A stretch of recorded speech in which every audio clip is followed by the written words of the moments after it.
എല്ലാവർക്കും എൻ്റെ വിനീതമായ നമസ്കാരം. ഇവിടെ അവസാനിപ്പിച്ചപ്പോൾ പറഞ്ഞു, വേണു സാറ് എൻ്റെ ലേഖനങ്ങളൊക്കെ വരിക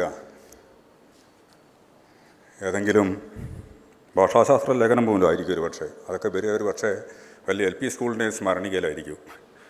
എൻ്റെ സുഹൃത്ത് രാജേന്ദ്രൻ ഇപ്പം പറയുന്നുണ്ട്, ഒരു ത്യാജ്യഗ്രാഹ്യ വിവേചനം കുറഞ്ഞ ആളാണ് വേണു സാർ. വേണു സാർ എങ്ങനെ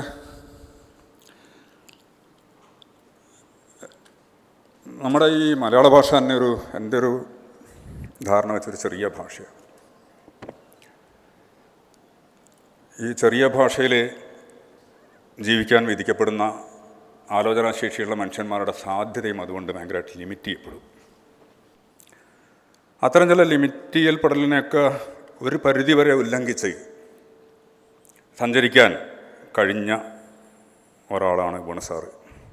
അദ്ദേഹം ഈ സ്കോളർ എന്നൊരു വാക്കൊക്കെ ഉപയോഗിക്കാമെങ്കിൽ ധൈര്യപൂർവ്വം ഉപയോഗിക്കാവുന്ന ഒരു ആളായിരുന്നു. ഞാൻ നേരത്തെ സൂചിപ്പിച്ചില്ല, ഒരു ചെറിയ ഭാഷയിൽ ജീവിക്കുക എന്ന് പറയുന്നത്, അതിൻ്റെ ലിമിറ്റേഷനിൽ ജീവിക്കുക എന്ന് പറയുന്നത്, അതിൻ്റെ തന്നെ ഒരു പഠന വിഭാഗത്തിൽ ജീവിക്കുക എന്ന് പറയുന്നതൊക്കെ ഒരു സ്കോളർക്ക് വലിയ ലിമിറ്റേഷൻസ് ഉണ്ടാക്കും. അങ്ങനെയൊക്കെ ആണെങ്കിലും മാഷ് വലിയൊരു ഭാഗ്യവാനാണെന്ന് എനിക്ക് പലപ്പോഴും തോന്നിയിട്ടുണ്ട്. അതിൻ്റെ തെളിവാണ് ഇന്നിവിടെ കൂടിയിരിക്കുന്ന ആളുകൾ പോലും. ഭാഷാശാസ്ത്രം പഠിപ്പിക്കുന്ന അല്ലെങ്കിൽ ആ മേഖലയിലൊക്കെ എഴുതുന്നതൊക്കെ ഏതെങ്കിലും ചെറിയ പ്രസിദ്ധീകരണങ്ങളൊക്കെ പ്രസിദ്ധീകരിക്കുന്ന വൻകിട പ്രസിദ്ധീകരണങ്ങളിലൊന്നും കാര്യമായി പ്രത്യക്ഷപ്പെടാത്ത ഒരാൾക്ക് തൻ്റെ സുഹൃത്തുക്കൾ, സതീർത്ഥ്യർ ഇവിടെ ഉണ്ട്. അങ്ങനെയുള്ള സതീർത്ഥനായ കൃഷ്ണനായർ സാർ ഇവിടെ ഉണ്ട്. അദ്ദേഹത്തിൻ്റെ കാരശ്ശേരി മാഷ് തുടങ്ങിയുള്ള സ്റ്റുഡൻസ് ഇവിടെ ഉണ്ട്. സഹപ്രവർത്തകരുണ്ട്. ഓഫീസിലുള്ള കമലെടുത്തിയും സരോജിനി അടുത്തി ഉൾപ്പെടെയുള്ള ആൾക്കാരുണ്ട്. കുടുംബം ഇവിടെ ഉണ്ട്.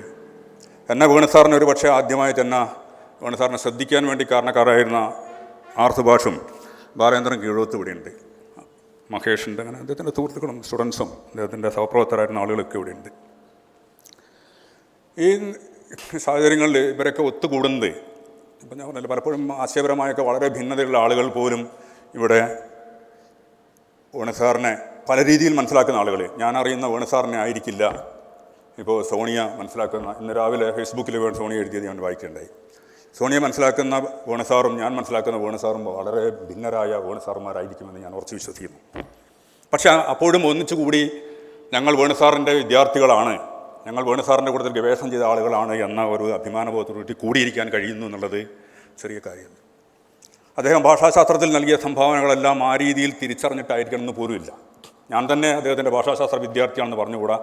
കുറച്ചൊക്കെ ഭാഷാശാസ്ത്രമൊക്കെ പഠിക്കാനൊക്കെ ശ്രമിച്ചുവെങ്കിലും അത് എൻ്റെ ഒരു കർമ്മമണ്ഡലമല്ല എന്ന് തോന്നിയിട്ടും, അതിൻ്റെ സൂക്ഷ്മതയിലേക്കൊക്കെ പോകാനുള്ള ബുദ്ധിശക്തി എനിക്കില്ല എന്ന് തോന്നിയിട്ടൊക്കെ ഞാൻ ഇന്ന് പിന്മാറുകയും എൻ്റെ ചില താല്പര്യങ്ങളുടെ മേഖലയ്ക്ക് പോയി. അപ്പോഴും ഞാൻ വേണു സാറിനെ വിടുകയുണ്ടായില്ല. വേണു സാറിൻ്റെ തന്നെ ശിക്ഷത്തിൽ തന്നെ എനിക്ക് PhD ചെയ്യാനൊക്കെ കഴിഞ്ഞു. ഗോവിന്ദനെ പറ്റി സ്റ്റഡി നടത്തുമ്പോഴും എന്നോട് ഒരു ഇൻ്റർവ്യൂവിലൊരിക്കൽ ഒരു വലിയ പ്രൊഫസർ എന്നോട് ചോദിച്ചു, നിങ്ങൾ ഈ ഗോവിന്ദനെ പറ്റി ഗവേഷണം നടത്തുന്നത് നിങ്ങൾ എന്തടിസ്ഥാനത്തിലാണ് ഈ ഭാഷാശാസ്ത്രം പഠിപ്പിക്കുന്ന വേണു സാറിൻ്റെ കൂടുതൽ ഗവേഷണം ചെയ്യുന്നത്? അതിൽ ഞാൻ വെള്ളം കുടിച്ച് പോവുകയായിരുന്നു ഒരു നിമിഷം. പക്ഷേ എന്തോ പെട്ടെന്ന് എൻ്റെ തലയിലേക്ക് ഓടി വന്ന് ഇവിടെ പലപ്പോഴും പരാമർശിക്കപ്പെട്ട നമ്മുടെ ചോംസ്കിയെ പറ്റിയുള്ള പുസ്തകം.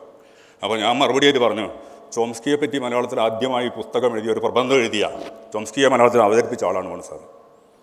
ചോംസ്കി അറിയപ്പെടുന്ന ഒരു ഇൻ്റലക്ച്വലാണ്.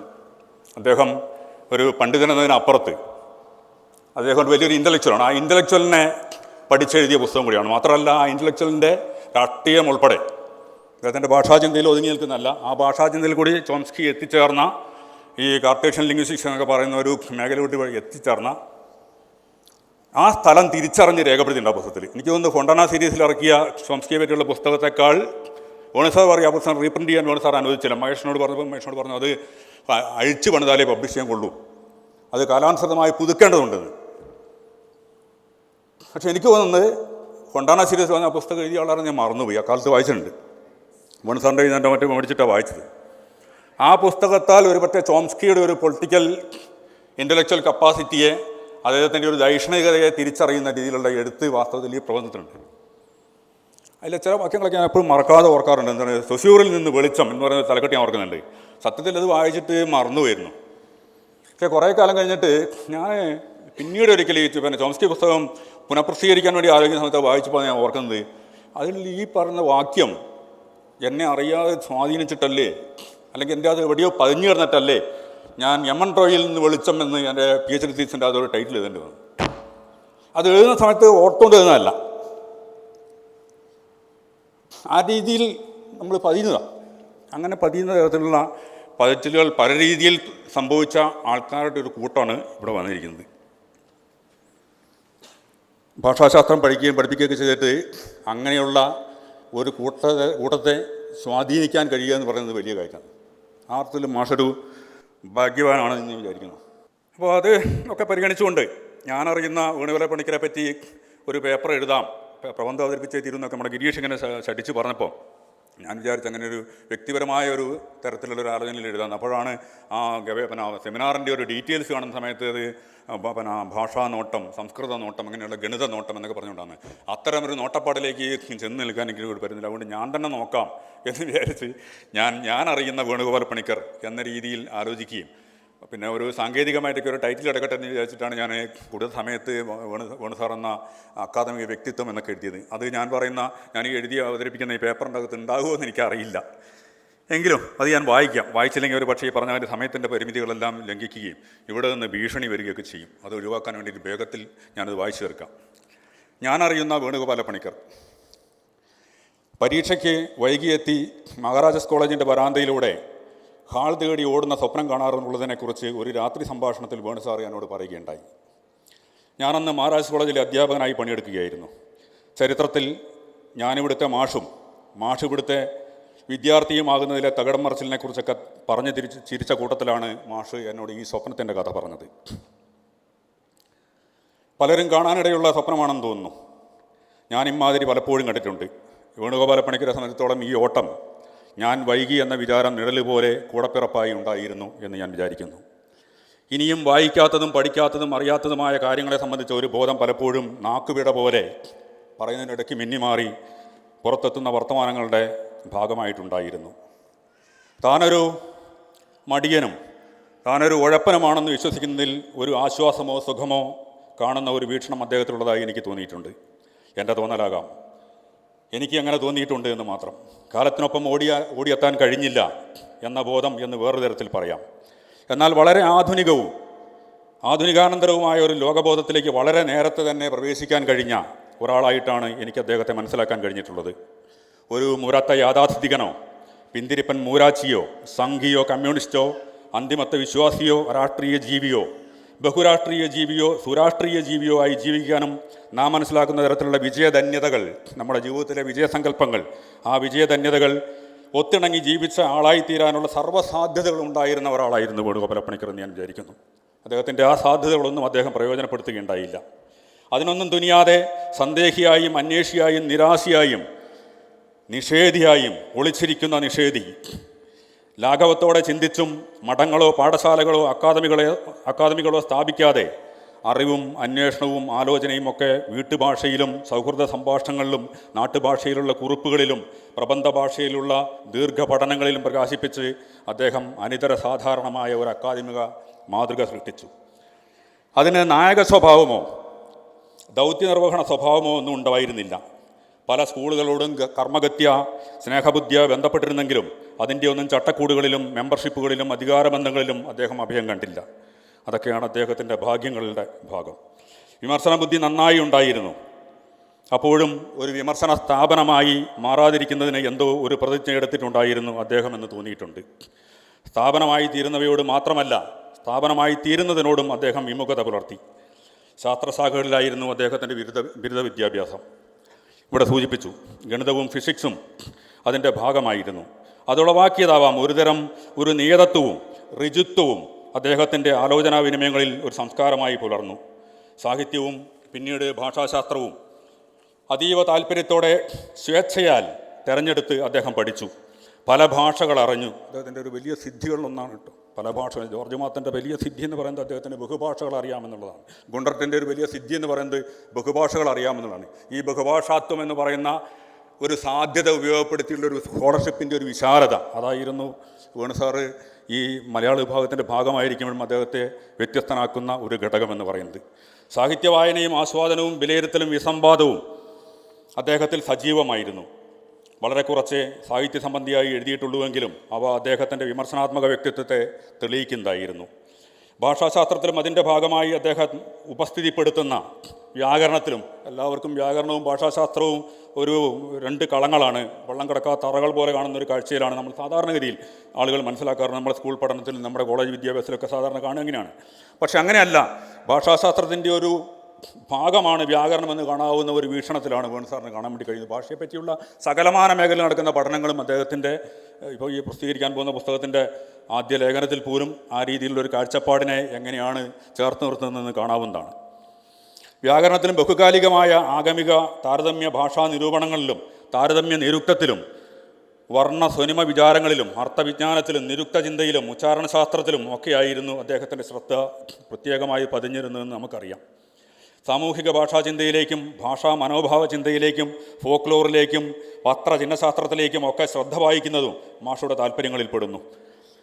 സാഹിത്യ സിദ്ധാന്തത്തെക്കുറിച്ചുള്ള പരിഗണന കുറവാണെന്ന് തോന്നുമെങ്കിലും ആധുനികാനന്തരമായ ആശയലോകങ്ങളെ മോടിയും ധാടിയും പ്രകടിപ്പിക്കാതെ തന്നെയുള്ള അതിനുള്ള ഒരു ഉപാധിയായി കണക്കാക്കാതെ വശത്താക്കി അതിൻ്റെ ഉൾക്കാഴ്ചകളോടെ അറിയാനും അറിയിക്കാനും അദ്ദേഹത്തിന് കഴിഞ്ഞിരുന്നു. ഗവേഷണപരമായ ഒരു രീതിശാസ്ത്രത്തിൻ്റെ പ്രയോഗം അദ്ദേഹത്തിൻ്റെ ക്ലാസ്സുകളിലും നിരീക്ഷണങ്ങളിലും പ്രകടമായിരുന്നു. ഈ രീതിശാസ്ത്രം അദ്ദേഹത്തിൻ്റെ ക്ലാസ്സുകളെ കാൽപ്പനികമായ നമ്മുടെ പൊതു ക്ലാസ് ബോധത്തിൽ നിന്ന് അകറ്റി നിർത്തിയിരുന്നു എന്ന് എനിക്ക് മനസ്സിലാക്കാൻ കഴിഞ്ഞിട്ടുണ്ട്. അത് അട്രാക്റ്റീവായ ക്ലാസ്സുകളായിരുന്നു എന്ന് പൊതുവിൽ സമ്മതമുണ്ടായിരുന്നു എന്ന് എനിക്ക് തോന്നുന്നില്ല. അദ്ദേഹത്തിൻ്റെ ഗുരുനാഥനായ എസ് വി ഷൺമുഖത്തിൻ്റെ ക്ലാസ്സുകളെ പറ്റി വേണു സാർ പറഞ്ഞിട്ടുണ്ട്, അദ്ദേഹം ക്ലാസ് എടുക്കുന്നത് ബോറായിരുന്നു, പക്ഷേ അദ്ദേഹത്തിൻ്റെ കൂടെ നടക്കുമ്പോഴുള്ള അതിൻ്റെ ഒരു സൗന്ദര്യം വേറെയായിരുന്നു എന്നും. ഈ വാക്കുകളൊന്നല്ല ഉപയോഗിച്ചിരിക്കുന്നത്, പക്ഷേ ക്ലാസ്സുകളിലായിരുന്നില്ല. വേണു സാറും ഒരു പക്ഷേ പേഴ്സണലായി സംസാരിക്കുമ്പോഴായിരുന്നു ക്ലാസ്സുകൾ നടന്നിരുന്നത്. ഫോണെടുത്ത് സംസാരിക്കുന്ന സമയത്ത് 5 മിനിറ്റോ 10 മിനിറ്റോ, അത് ആര് തരഭേദങ്ങളൊന്നുമില്ല. ആദ്യമായി ഞാൻ പരിചയപ്പെടുത്തിയ ചില വിദ്യാർത്ഥികളോട് പോലും അദ്ദേഹം ഫോണിൽ ദീർഘമായി സംസാരിച്ച് അവരെ വിസ്മയിപ്പിച്ച് കളഞ്ഞ അനുഭവങ്ങളുണ്ട്. കാൽപ്പനികമായ നമ്മുടെ പൊതു ക്ലാസ് ബോധത്തിൽ നിന്ന് അകറ്റി നിർത്തിയിരുന്നു എന്ന് എനിക്ക് മനസ്സിലാക്കാൻ കഴിഞ്ഞിട്ടുണ്ട്. എന്നെ സംബന്ധിച്ചിടത്തോളം അല്പമെങ്കിലും ഗവേഷണോന്മുഖമായി വായിക്കുന്നതിനും പഠിക്കുന്നതിനും സാധിച്ചിട്ടുണ്ടെങ്കിൽ അതിന് കാരണം മാഷുടെ ഈ രീതിശാസ്ത്രമായിരുന്നു, അതുമായുള്ള സമ്പർക്കമായിരുന്നു. കേരള സംസ്കാരം പഠിപ്പിക്കുമ്പോൾ വിശദാംശങ്ങളോടെ പരാമർശിക്കാറുണ്ടായിരുന്ന ആഴ്ചപ്പതിപ്പ് ലേഖനങ്ങളും മറ്റും പരതിയിട്ടാണ് പഴയ എഴുത്തുകളെ പരതുന്ന ശീലം ഉണ്ടായി വന്നത്. മറ്റ് പൂച്ചെടി ചെന്നു തിന്നാനുള്ള വാസനകൾക്കിടയിൽ അതൊക്കെ വേണ്ട മാതിരി വികസിപ്പിക്കാനൊന്നും എനിക്ക് പറ്റിയില്ല. എങ്കിലും അത്തരം പരതിപ്പോകലുകളിൽ നിന്ന് നമ്മുടെ ക്ലാസ് മുറികളിൽ നിന്ന് മിക്കവാറും പരിചയപ്പെടാനിടയില്ലാത്ത സ്കോളർഷിപ്പും അറിവന്വേഷണവും പ്രകാശനവും ഒത്തുചേർന്ന റോമൻ ജക്കോബ്സിനെ പോലെയുള്ള ഭാഷാചിന്തകരുടെ ലോകങ്ങളിലേക്കൊക്കെ പാളി നോക്കാനെങ്കിലും അവസരമുണ്ടായതെന്ന് പറയാതെയും വയ്യ. മാഷ് ഇങ്ങനെ തോണ്ടിയും സ്പർശിച്ചും പോയ സ്ഥലങ്ങളിൽ കൂടി അന്വേഷിച്ച് പോയിട്ടൊക്കെ വായിച്ച വായനകൾ കൂടിയാണ്. ഒരുപക്ഷെ മാഷ് അത്രയൊന്നും സീരിയസായി വായിക്കാതിരുന്നിട്ടില്ല, എങ്കിൽ അത്ര കാര്യമായി പഠനത്തിന് വിധേയമാക്കാതിരുന്ന ആളുകളുടെ പോലും ലോകങ്ങളിലേക്ക് മാഷ് കൊണ്ട് തള്ളിയിട്ടിട്ടുണ്ട്. അതിൻ്റെ ഭാഗമായി ചില യാത്രകൾ, അണ്ണാമല യൂണിവേഴ്സിറ്റിയിലേക്കുള്ള ചില യാത്രകളൊക്കെ ഞാൻ ഓർക്കുന്നു എംഫിൽ പഠിക്കുന്ന കാലത്ത്. മാഷ് സൊസ്യൂറിൻ്റെ ഇന്ത്യൻ വേരുകളെക്കുറിച്ച് എഴുതിയിട്ടുണ്ട്. ചോംസ്കിയെ മലയാളത്തിൽ ഗൗരവത്തോടെ പരിചയപ്പെടുത്തി ആദ്യത്തെ പ്രബന്ധം എഴുതിയത് അദ്ദേഹമാണ്. എന്നാൽ യക്കോബ്സനെക്കുറിച്ച് കാര്യമായി സംസാരിച്ചോ എഴുതിയോ കണ്ടിട്ടില്ല. എന്നാൽ യക്കോബ്സനെക്കുറിച്ച് പറയുന്നതിൽ ഇവിടെ ഞാൻ യാദൃച്ഛികമായിട്ടിങ്ങനെ എഴുതിപ്പോയപ്പോൾ എഴുതിയതാണ്. യക്കോബ്സനെക്കുറിച്ച് ഇവിടെ പറയുന്നതിന് സാങ്കത്യമുണ്ട് എന്ന് എനിക്ക് തോന്നുന്നു. യക്കോബ്സൻ മോസ്കോ ലിംഗ്വിസ്റ്റിക് സർക്കിളിൻ്റെ ഭാഗമായിരുന്നു. നമ്മുടെയൊക്കെ യൂണിവേഴ്സിറ്റിയിൽ അങ്ങനെ ഒരു ലിംഗ്വിസ്റ്റിക് സർക്കിളിനെ സങ്കല്പിച്ച് നോക്കാവുന്നതാണ്. അങ്ങനെയൊക്കെ സങ്കല്പിച്ച് നോക്കിയിരുന്നു വേണു സാറ് ഇവിടെ വർക്ക് ചെയ്യുന്ന കാലങ്ങളിൽ. അതിൻ്റെയൊക്കെ ചെറിയ ചെറിയ കരട് രൂപങ്ങൾ, ഇപ്പോൾ കാലിക്കറ്റ് യൂണിവേഴ്സിറ്റി ലിംഗ്വിസ്റ്റിക്സ് ഫോറം എന്ന് പറയുന്ന ഒരു ചെറിയ പതിപ്പ് ഇവിടെ ഉണ്ടാവുകയും അതിൻ്റെ സംവാദങ്ങൾ വലിയ സർവകലാശാലകളുമായി ബന്ധപ്പെട്ടുള്ള സംവാദങ്ങളൊന്നും നടന്നില്ലെങ്കിലും ഏറ്റവും ചുരുങ്ങിയത് ഫിലോസഫി ഡിപ്പാർട്ട്മെൻറ്റും ഇംഗ്ലീഷ് ഡിപ്പാർട്ട്മെൻറ്റും ഹിസ്റ്ററി ഡിപ്പാർട്ട്മെൻറ്റും മലയാളം ഡിപ്പാർട്ട്മെൻറ്റോട് സംവാദത്തിൽ ഏർപ്പെടുന്ന രീതിയിലുള്ള ചില സംവാദ ഘടകങ്ങളെങ്കിലും ഉണ്ടാക്കാൻ വേണ്ടി മാഷക്ക് എപ്പോഴും കഴിഞ്ഞിരുന്നു. യക്കോബ്സൻ മോസ്കോ ലിംഗ്വിസ്റ്റിക് സർക്കിളിൻ്റെ ഭാഗമായിരുന്നു. പിന്നീട് ചെക്കോസ്ലോവേക്കിയയിലെ പ്രാഗ് സർവകലാശാലയിലേക്ക് നീങ്ങി അവിടെ മുക്രോവ്സ്കി തുടങ്ങിയ പ്രമുഖർ അടങ്ങിയ പ്രാഗ് സ്കൂൾ ഘടനാവാദ ഭാഷാ വസന്തത്തിൻ്റെ ഭാഗമാവുക, അവിടെ നിന്ന് ഉപ്സലയിലേക്ക് നീങ്ങി അമേരിക്കയിലെത്തി ഘടനാവാദത്തിൻ്റെ വിത്തുകൾ വർഷിച്ച ആളാണ് എന്ന് നമുക്കറിയാം. ഞാനിവിടെ ശ്രദ്ധിക്കുന്നത് അദ്ദേഹത്തിൻ്റെ വ്യക്തിത്വത്തിലേക്കാണ്. സ്റ്റാലിനിസം പൂർക്കാതെ മോസ്കോ വിട്ട ആളാണ് ഈ പറയുന്ന യക്കോബ്സൻ. കവിതയിലും സിനിമയിലും ഫോക്ലോറിലും കാവ്യശാസ്ത്രത്തിലുമൊക്കെ ഘടനാവാദപരമായ ഉൾക്കാഴ്ചകളോടെ ഇടപെട്ട ആളാണ്. ഈ പറയുന്നൊരു വൈവിധ്യങ്ങളുടെ മേഖലകളിലൊക്കെ തന്നെ കണ്ണുപായിക്കുന്ന ഒരു കാഴ്ച. ഞാൻ പറഞ്ഞില്ലേ, വസ്ത്രത്തെപ്പറ്റി എഴുതിയ ഒരു ലേഖനം അദ്ദേഹം മരിച്ചതിന് ശേഷം തൊട്ട് പിന്നാലെ ഒരു സമയത്ത് പബ്ലിഷ് ചെയ്യാൻ വേണ്ടിയിട്ട് അയച്ചു കൊടുത്ത ഒരാൾ, എൻ്റെ ഒരു സുഹൃത്ത് ദിലീപ് രാജ് അയച്ചു എന്താണ് വസ്ത്രത്തെക്കുറിച്ചൊരു ലേഖനം ഇരിക്കുന്നു. വസ്ത്രത്തെക്കാൾ പ്രധാനമാണ് വസ്ത്രത്തെക്കുറിച്ചുള്ള ധാരണ എന്ന് പറഞ്ഞുകൊണ്ട് എഴുതുന്ന എഴുത്തിലൊക്കെ വർക്ക് ചെയ്യുന്ന സൂക്ഷ്മ ബോധ്യങ്ങൾ എന്ന് പറയുന്നത് സിദ്ധാന്തങ്ങളൊന്നും എടുത്തു പറയുന്ന സിദ്ധാന്തങ്ങൾ പരിചയപ്പെടുത്തുന്ന സിദ്ധാന്തങ്ങൾ എഴുന്നള്ളിക്കുന്ന ആളെയല്ല വേണു സാറ്. പക്ഷേ അതിലൊക്കെ സിദ്ധാന്തത്തിൻ്റെ ഉൾക്കാഴ്ചകൾ എങ്ങനെ അദ്ദേഹത്തെ ഭരിക്കുന്നു, അദ്ദേഹത്തെ എങ്ങനെ നയിക്കുന്നു എന്നൊക്കെ അത്ഭുതപ്പെട്ടിട്ടുണ്ട്. അല്ലെങ്കിൽ അത് തന്നെ സിദ്ധാന്തമായി മാറുന്ന സിദ്ധാന്തം എന്ന് പറയുന്നത് നമ്മളൊരു ധാരണ സിദ്ധാന്തം പുറത്തുനിന്ന് മറ്റോ വരേണ്ടതാണ്. അതല്ല, ചെയ്യുന്ന പ്രവൃത്തിയിൽ തന്നെ സിദ്ധാന്തമുണ്ട്, എഴുതുന്ന ലേഖനത്തിൽ തന്നെ സിദ്ധാന്തമുണ്ട്, കവിതയിൽ തന്നെയുണ്ട് സിദ്ധാന്തം, പ്രയോഗത്തിലുണ്ട് സിദ്ധാന്തം. ആ തരത്തിലുള്ളൊരു പ്രയോഗത്തിൽ കൂടി സിദ്ധാന്തത്തെ വെളിപ്പെടുത്തുന്ന ഒരു രീതിയിലല്ലാതെ സിദ്ധാന്തമായി വേണു സാർ എഴുതിയിട്ടേ ഇല്ല എന്നാണ് എനിക്ക് തോന്നുന്നത്. സൈദ്ധാന്തിക ലേഖനങ്ങൾ വേണു സാർ എഴുതിയതായിട്ട് ഞാൻ കണ്ടിട്ടേ ഇല്ല. പാഠപുസ്തകങ്ങളും എഴുതിയതായി ഭാഷാർത്ഥം എന്ന് പറയുന്ന ഒരു പുസ്തകത്തെ അങ്ങനെ കണക്കാക്കാമെങ്കിൽ തന്നെയും അതുപോലും എഴുതുന്നതിൻ്റെ ഒരു പിന്നാമ്പുറം പാഠപുസ്തകം എഴുതാൻ വേണ്ടിയിട്ട് എഴുതിയല്ല, മറിച്ച് പിന്നെ വേറൊരു ആവശ്യം വന്ന സമയത്ത് ആ മേഖലയിൽ ഒരു പുസ്തകം ആവശ്യമാണ് എന്ന് പറഞ്ഞ സമയത്ത് എഴുതുന്നൊരു പുസ്തകമാണ്. അങ്ങനെ രണ്ട് ഭാഗത്തും സിദ്ധാന്തങ്ങൾ എഴുതാറില്ല, നമ്മുടെ ആവറേജ് ബുദ്ധിജീവികൾക്ക് ചെയ്യാവുന്ന രീതിയിലുള്ള അല്ലെങ്കിൽ എന്താ പറയുക ഈ പുസ്തക പ്രകാശനത്തിന് വേണ്ടിയുള്ള താല്പര്യത്തോടു കൂടി ചെയ്യുന്ന ടെക്സ്റ്റ് ബുക്കുകളും അത് എഴുതി പൈസ ഉണ്ടാക്കുന്ന പണികളും ഒന്നും മോശം ചെയ്യാൻ വേണ്ടി പോയിട്ടില്ല. സൊസ്യൂറിനെ പഠിച്ച് വിമർശിച്ച ആളാണ് അദ്ദേഹം.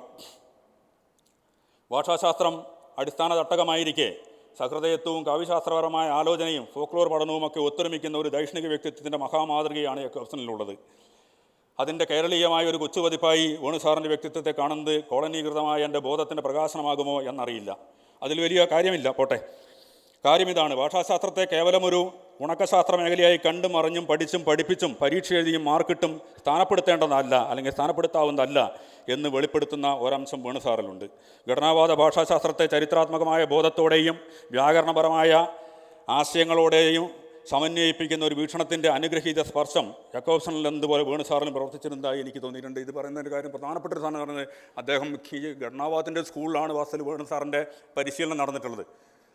ഹിസ്റ്റോറിക്കൽ ലിംഗ്വിസ്റ്റിക്സിൻ്റെയാണ് അദ്ദേഹത്തിൻ്റെ വേറൊരു പരിശീലന മേഖല. ഈ രണ്ടിൻ്റെയും ഒരു സത്തയെ ഏതോ രീതിയിൽ സമീകരിക്കുന്ന ഒരു വീക്ഷണകോണിൽ നിന്നുകൊണ്ടാണ് അദ്ദേഹം കാര്യങ്ങളെ കണ്ടിരുന്നത്. അതുകൊണ്ട് ഈ പറയുന്ന രണ്ട് ഹിസ്റ്റോറിക്കൽ കാഴ്ചപ്പാടും അഹിസ്റ്റോറിക്കലായ കാഴ്ചപ്പാടും അദ്ദേഹത്തിന് വിരുദ്ധ ധ്രുവങ്ങളെ ആയിരുന്നില്ല, എപ്പോഴും അവ പരസ്പരം സപ്പോർട്ട്. അതുമാത്രമല്ല, ഞാൻ തുടക്കത്തിൽ സൂചിപ്പിച്ചതുപോലെ പരമ്പരാഗതമായ അറിവുകളെ പുതുക്കുന്ന തരം സമീപനമായിരുന്നു അദ്ദേഹത്തിൻ്റെത്. പുതുക്കുന്ന സമീപനം, പുതുമ എന്നൊരു വാക്ക് നേരത്തെ കേട്ടപ്പോഴൊക്കെ എനിക്ക് സന്തോഷം തോന്നി. ഭാഷാശാസ്ത്രത്തിൽ നിന്ന് സ്വതന്ത്ര ചിന്തയിലേക്ക് വഴിവെട്ടിയ ചോംസ്കിയുടെ ഒരു അംശം അദ്ദേഹത്തിലുണ്ട് എന്ന് വിലയിരുത്താനും ഞാൻ ധൈര്യപ്പെടുന്നു.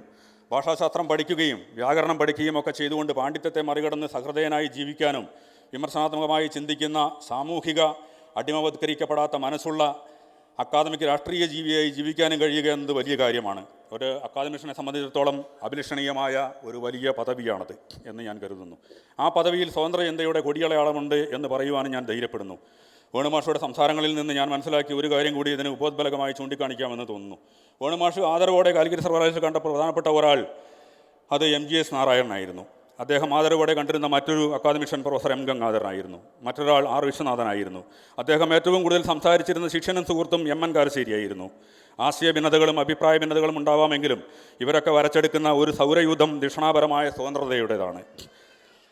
പാർട്ടിസാൻ മനുഷ്യരാവുക എന്നതാണ് രാഷ്ട്രീയ ജീവിയാവുക എന്നതിനർത്ഥം എന്ന വിചാരത്തിന് അടിമപ്പെടാനുള്ള പൊളിറ്റിക്കൽ വിളി നമ്മുടെ ദേശീയ ഭാഷാ പ്രപഞ്ചത്തിൽ വളരെ ശക്തമാണ്. അതിൻ്റെ ഒരു ഇൻ്റർപൊളേഷൻ എന്നൊക്കെ പറയില്ലേ. അമ്പലവാസി പൊളിറ്റിക്കൽ ബോധത്തിൽ അഴുകുന്നതിനുള്ള വിളിയും അക്കൂട്ടത്തിലുണ്ട്. അതിൽ നിന്ന് വിമുക്തമാകാനുള്ള ആന്തരിക പ്രചോദനങ്ങൾ ഉണ്ടായിരിക്കുക എന്നത്, ഏജൻസി ആയിരിക്കുക എന്നത്, ബോധ്യങ്ങൾ നിർമ്മിക്കുവാനുള്ള കരുത്ത് കാട്ടുക എന്നത് മൗലികമായി എന്ന് വെച്ചാൽ മനുഷ്യനെ സ്വന്തം വേരറിഞ്ഞ് ജീവിക്കുക എന്ന അർത്ഥത്തിൽ ഇത് അക്കാദമികളിൽ അഭിലഷണീയമാണ് എന്ന് ഓർമ്മിപ്പിക്കുന്നു TB വേണുഗോപാലപ്പണിക്കർ.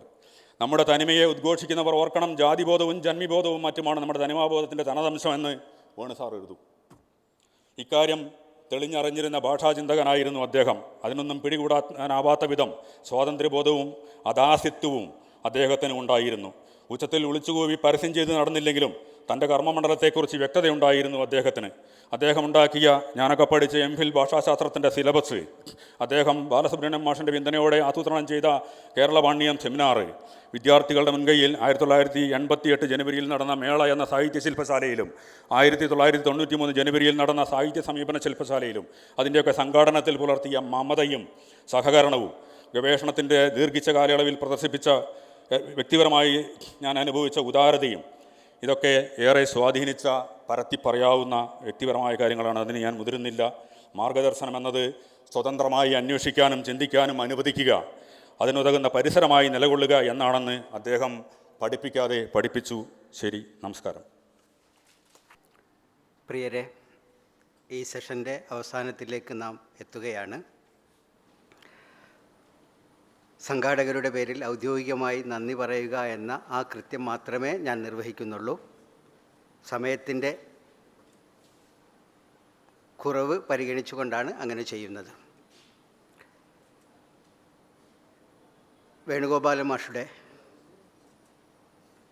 വളരെ വലിയ അക്കാദമിക ജീവിതത്തെ സംക്ഷിപ്തമായി എത്തിനോക്കി നമ്മുടെ മുമ്പിൽ എത്തിച്ച ഡോക്ടർ CJ ജോർജ് അവർക്ക്, അദ്ദേഹം പ്രിൻസിപ്പൽ കൂടിയാണ്, സംഘാടക സമിതിയുടെ പേരിൽ അഗൈതവമായ നന്ദി രേഖപ്പെടുത്തുന്നു. കേരളത്തിൻ്റെ ഗണിത ശാസ്ത്ര നേട്ടങ്ങളെ തൻ്റെ ഗണിത നോട്ടത്തിലൂടെ വളരെ ഭംഗിയായി വേണുസാറിൻ്റെ കണ്ണിലൂടെ കണ്ട സംസ്കൃതം ഡിപ്പാർട്ട്മെൻറ്റിലെ മുൻകാല പ്രൊഫസർ NK സുന്ദരേശൻ അവർക്ക് നന്ദി രേഖപ്പെടുത്തുന്നു. ഭാഷ വേണുസാറിൻ്റെ ഏറ്റവും പ്രിയപ്പെട്ട വിഷയമായിരുന്നു. വിവിധ ഭാഷകളെ അതിൻ്റെ യാതൊരുവിധ ഫണ്ടമെൻ്റലിസവും കൂടാതെ തന്നെ അവതരിപ്പിക്കുവാനുള്ള അക്കാദമിക്കിൻ്റെ കൃത്യത വേണുസാറിനുണ്ടായിരുന്നു എന്നാണ് ഡോക്ടർ ജോസഫ് K. ജോബ് ഭാഷാനോട്ടത്തിലൂടെ നമ്മോട് പറഞ്ഞത്. അദ്ദേഹത്തിന് സ്നേഹാദരപൂർവ്വം സംഘാടക സമിതിയുടെ പേരിൽ നന്ദി രേഖപ്പെടുത്തുന്നു. സാറിനോടൊപ്പം ഏറെക്കാലം നമ്മുടെ മലയാളം ഡിപ്പാർട്ട്മെൻറ്റിലുണ്ടായിരുന്ന doctor G. Balasubramanian sir Tamil നോട്ടമാണ് നമ്മുടെ മുമ്പിൽ അവതരിപ്പിച്ചത്. അദ്ദേഹത്തെയും സ്നേഹാദരപൂർവ്വം നന്ദി അറിയിക്കുകയാണ്. ഒരർത്ഥത്തിൽ നമ്മുടെ ഈ സെമിനാറിൽ 3 വൈസ് ചാൻസലർമാരാണ് ഉണ്ടായിരുന്നത്. ഒരർത്ഥത്തിലല്ല, യാഥാർത്ഥ്യത്തിൽ തന്നെ 3 വൈസ് ചാൻസലർമാരാണ് ഉണ്ടായിരുന്നത്. ഒന്ന് നമ്മുടെ ബാലസുബ്രഹ്മണ്യൻ സാറ്, മറ്റൊന്ന് ഹിന്ദി ഇൻ്റർനാഷണൽ യൂണിവേഴ്സിറ്റിയുടെ വൈസ് ചാൻസലർ, കുറേ നേരം ഇവിടെ ഉണ്ടായിരുന്ന സംസ്കൃത സർവകലാശാലയുടെ vice chancellor Geethakumari madam. 3 vice ചാൻസലർമാർ നമ്മുടെ ഈ സദസ്സിനെ ധന്യമാക്കുകയുണ്ടായി. അതോടൊപ്പം തന്നെ പ്രഭാഷണത്തിലൂടെ നമ്മളെ ഒന്നുകൂടി എൻലൈറ്റ് ചെയ്ത ഞങ്ങളുടെ പഴയ സുഹൃത്ത് ഡോക്ടർ G. ബാലസുബ്രഹ്മണ്യൻ സാറിന് പ്രത്യേകമായ നന്ദി സംഘാടക സമിതിയുടെയും എൻ്റെ സ്വന്തം പേരിലും അറിയിക്കുന്നു. വേണുസാറിനെ പോലെ തന്നെ ഒരുപക്ഷെ ഒരു മുമ്പിലോ പിമ്പിലോ എന്ന് നമുക്ക് തിരിച്ചറിയാൻ കഴിയാത്ത രൂപത്തിൽ അക്കാദമിക മേഖലയിൽ ലാംഗ്വേജ് ബ്ലോക്കിൻ്റേതായിട്ടുള്ള ഏറ്റവും വലിയ സംഭാവനകൾ നൽകിയിട്ടുള്ള മറ്റൊരു വ്യക്തിത്വമാണ് ഡോക്ടർ C. രാജേന്ദ്രൻ അവർ. അദ്ദേഹം ആ വിഷയത്തെ സംസ്കൃത നോട്ടം എന്ന ഹെഡിങ്ങിൽ ഒതുക്കി പറയുകയുണ്ടായി. അദ്ദേഹത്തിനും സംഘാടക സമിതിയുടെ പേരിലുള്ള നന്ദി രേഖപ്പെടുത്തുന്നു. ഔപചാരികമായി അധ്യക്ഷത വഹിച്ച MP മനോജ് മാഷ്ക്കും സ്വാഗതം പറഞ്ഞ ഡോക്ടർ അപർണ ടിക്കും നന്ദി രേഖപ്പെടുത്തുകയാണ്. ഒപ്പം നമ്മുടെ സദസ്സിൽ നേരത്തെ സൂചിപ്പിച്ചതുപോലെ വലിയ വലിയ വ്യക്തിത്വങ്ങളുണ്ട്. നമ്മെ സംബന്ധിച്ചിടത്തോളം നമ്പൂരി മാഷ് അദ്ദേഹത്തോടുള്ള സ്നേഹത്തിൻ്റെ അടിസ്ഥാനത്തിൽ ഇവിടെ എത്തിയിട്ടുണ്ട്. ഈ അക്കാദമിക സദസ്സിൽ സാന്നിധ്യം അറിയിക്കുന്നതിന് വേണ്ടി ലൈബ്രറി സയൻസിലെ പ്രൊഫസർ എത്തിയിട്ടുണ്ട്, head of the department. Karassery മാഷുണ്ട്. അതുപോലെ തന്നെ നമ്മോടൊപ്പം ഇവിടെ PV സാറുണ്ട്. ഓരോ വ്യക്തിത്വങ്ങളുമുണ്ട്. അദ്ദേഹത്തിൻ്റെ കൂടെ ഉണ്ടായിരുന്ന, ഞാൻ ആ ഒരു വാചകവും കൂടെ പറഞ്ഞുകൊണ്ട് അവസാനിപ്പിക്കാം, അദ്ദേഹത്തെ വേണുസാറെന്ന് ഞാനിങ്ങനെ പറയുന്നതിന് കാരണം നമ്മുടെ സർ സെയ്ദ് കോളേജിലെ പ്രൊഫസറായിരുന്ന, അതോടൊപ്പം തന്നെ അവിടുത്തെ പ്രിൻസിപ്പളുമായിരുന്ന അസീസ് മാഷ് എപ്പോഴും വേണുഗോപാല പണിക്കർ എന്നൊന്നും പറയാറില്ല, വേണുമാഷ് എന്നാണ് അദ്ദേഹം തൻ്റെ ഹൃദയത്തിൽ നിന്നെടുത്ത് പറയാറുള്ളത്. അതുകൊണ്ട് തന്നെ കുറച്ചുകൂടെ അടുപ്പം എന്ന രൂപത്തിൽ അദ്ദേഹത്തെ ഞങ്ങളും മലയാളം ഡിപ്പാർട്ട്മെൻറ്റിലും ഇംഗ്ലീഷ് ഡിപ്പാർട്ട്മെൻറ്റിലുമുള്ള ആളുകൾ വേണുസാർ എന്നാണ് വിളിച്ചിരുന്നത്. നമ്മളെല്ലാവരും അങ്ങനെ തന്നെയാണ് വിളിക്കുന്നത്. അദ്ദേഹത്തിൻ്റെ ജീവിതത്തെയും അതുപോലെ അക്കാദമികായ പ്രവർത്തനങ്ങളെയും ഈ രൂപത്തിൽ അടയാളപ്പെടുത്തുവാനും ഒന്നുകൂടെ ഓർത്തെടുക്കുവാനും ഈ ചർച്ചയ്ക്ക് കഴിഞ്ഞിട്ടുണ്ട് എന്നാണ് വിചാരിക്കുന്നത്. സംഘാടക സമിതിക്ക് വേണ്ടി ഒരിക്കൽ കൂടി നിങ്ങൾക്ക് ഓരോരുത്തർക്കുമുള്ള നന്ദി രേഖപ്പെടുത്തുന്നു. അതോടൊപ്പം തന്നെ സംഘാടക സമിതിയോടും നന്ദി രേഖപ്പെടുത്തിക്കൊണ്ട് ഞാൻ എൻ്റെ വാക്കുകൾ ഉപസംഹരിക്കുന്നു. നന്ദി. ജയ് ഹിന്ദ്.